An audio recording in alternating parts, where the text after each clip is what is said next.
Hello, everybody. Firstly, thank you to Jennifer for inviting me to be a part of this very prestigious event. Let me start by saying the past few years has been such a challenge for, I think, all of us around the globe. I remember in 2018, I was retrenched from my full time job, and at that time, fear took over my mind. I was wondering, what will my next step be? Do I really want to go back into the corporate world? And how long will it take for me to get a job? Because in South Africa, the unemployment rate is quite big.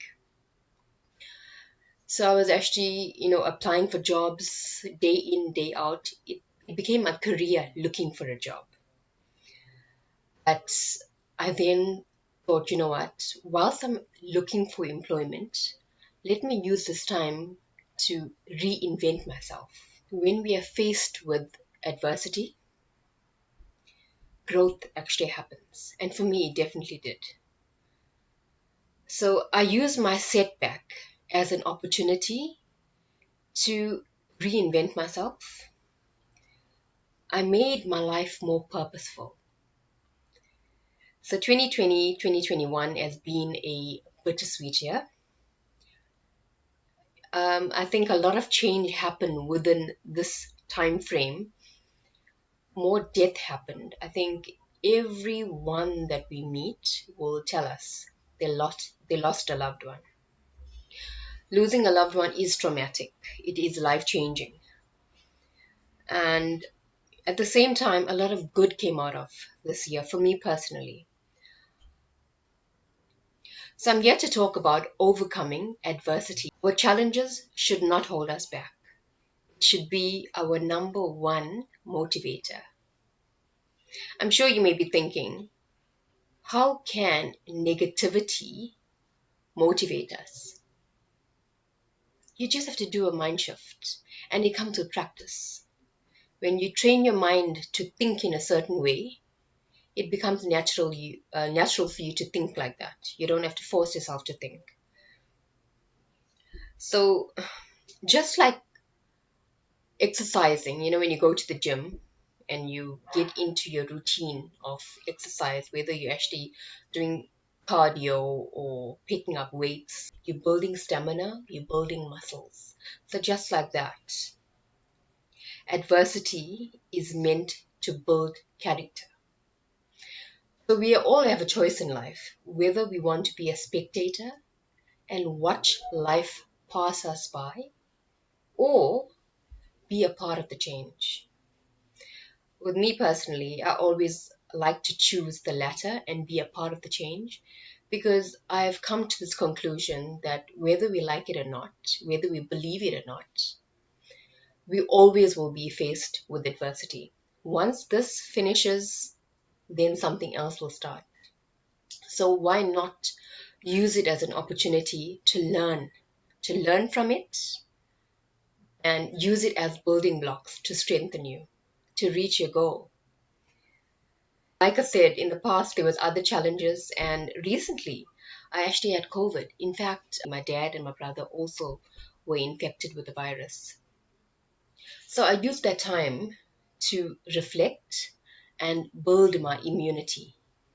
I did my level best not to go onto social media because I know with social media, I mean, all of us use it for different reasons. I use it because I have a podcast and I have a business, so I reach my students and my clients on social media. But other people use it for different reasons, and some people actually use it to spread fear, um, either by spreading fake news or any news for that matter.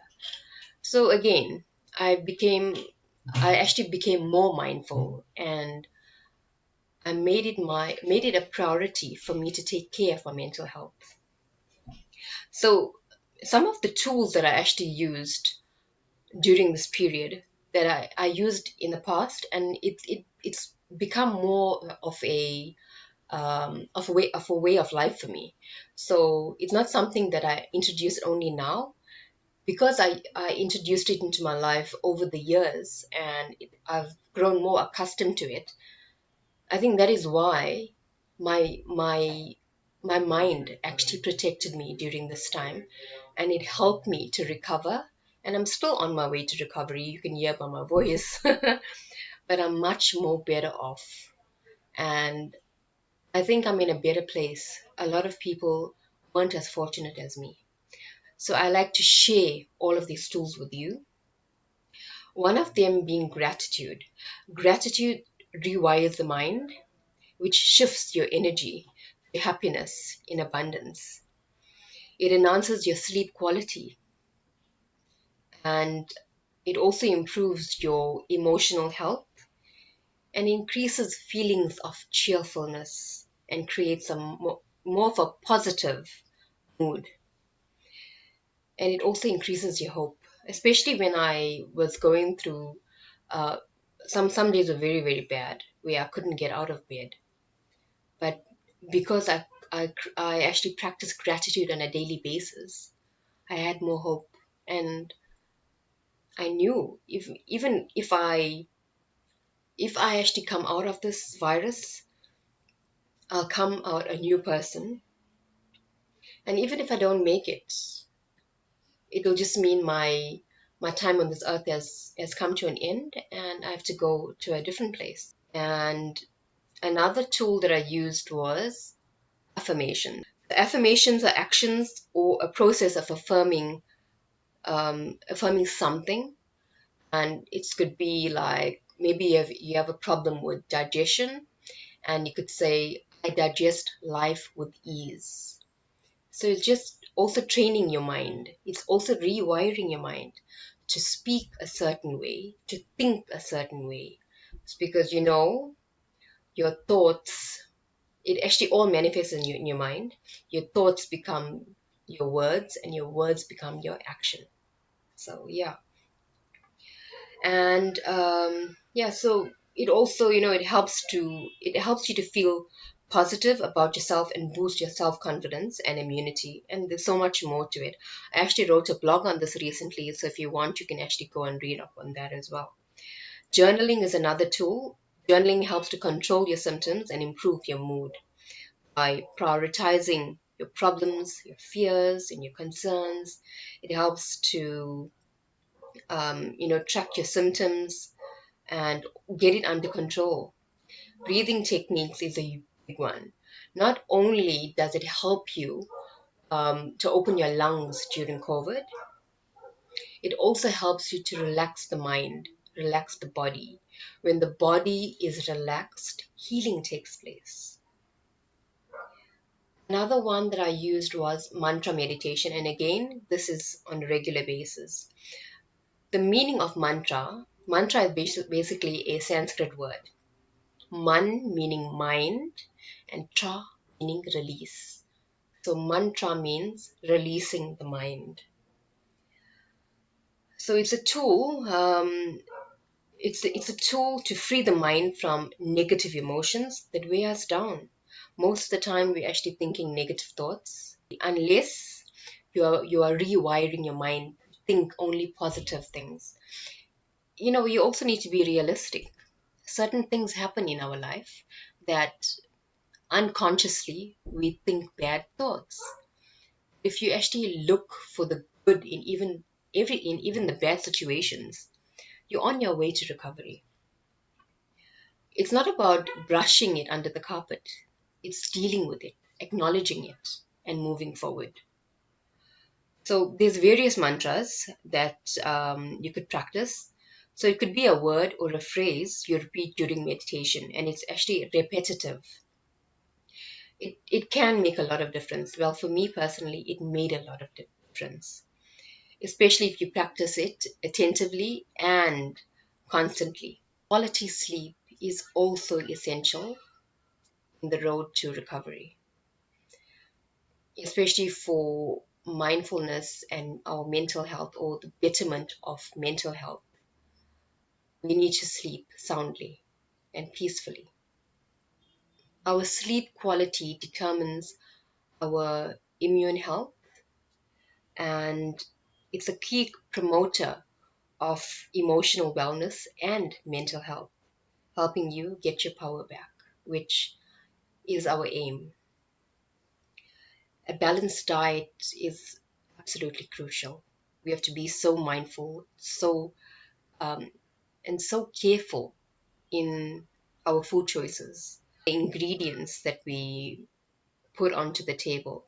So I always try my best to have lots of whole grains, um, lots of fresh fruit and vegetables which are seasonal. Life is precious. This whole pandemic has taught us that. So we want to do our best to protect ourselves, our real self. And by saying that, we also want to protect the body that houses our real self by taking our fresh fruit and vegetables, our vitamins, lots of water, lots of rest, and so forth. Having a strong, sturdy support structure is absolutely essential for our well being, especially when in times of distress, when we feel all down and out and we feel like there's no hope. Our friends and our family are our pillars of strength. They actually pick us up when we are down. So you have to be very mindful in who you associate with because they actually add to the positivity in your life. I recently spoke to a philosopher and he told me, show me your friends and I will tell you who you are. I actually thought it was very deep, very profound, so true. So we have to always be mindful in who we associate with because we are all energy beings and we are taking energy or giving off energy. So if you are not strong enough, you may be infected by their energy if they are vibrating in a lower frequency. But if you are strong, you may influence them positively. So I know there's the poet who is also a teacher, and he says there are three levels of friends. The friends that are actually vibrating at a higher frequency are your teachers and your mentors, the giving of wisdom that you are learning from. Then there are friends that are on the same level as you, they're vibrating at the same level as you.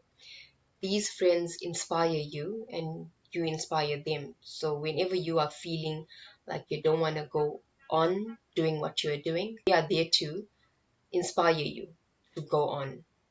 Then there are friends that are on a lower level, and these friends they actually need you to give them inspiration. Um, they are vibrating at a lower level, so these people are, with depression and anxiety and so forth. We should not push them away. We should actually treat them with love and kindness. When we actually raise the frequency of ourselves and help others to raise their frequency, the whole world actually changes and the whole world will be vibrating at a higher frequency. So we have to start with ourselves in changing the world. First, we say change ourselves and then everyone else follows. When I was actually unwell, fighting COVID 19, I felt like a warrior on a battlefield. And I remembered the words of Krishna in Bhagavad Gita as it is. If you haven't read the Bhagavad Gita as it is, I suggest you should get a copy and read it.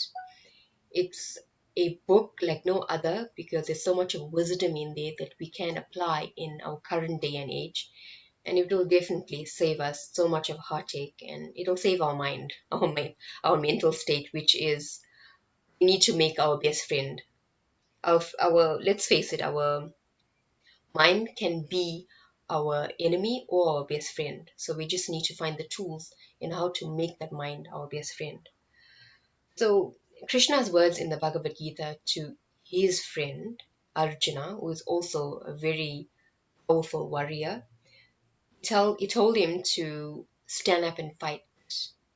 He didn't want to fight. but he told him to stand up and fight. And we can apply that to our current day. I actually applied it to my own situation. Even though I had no strength to fight, I I actually just took whatever strength I did have, and I fought with all my might. And I'm grateful that I did do that. But I also said, if it's my time to leave this earth, I have no other option but to surrender and leave, because I am not the controller. I am controlled. We are controlled by a higher force, which some of us call the universe, some of us call God, whichever your relationship or whatever your relationship with the higher being, you would know. So thank you so much again. Thank you once again for the opportunity to, you know, educate you with my knowledge, which is not actually my knowledge, it's actually knowledge from my teachers and people that came before me. I'm actually nothing without them. So I'm very grateful for all of them that they imparted their knowledge very kindly onto me. And I'm so grateful for the opportunity to share that knowledge with all of you. Thank you once again. All the best for the rest of the seminar. And I hope that we do meet, whether it's virtually or even in reality. And I pray that we can have a nice, strong network and we all can help to change the frequency, the vibration of the world.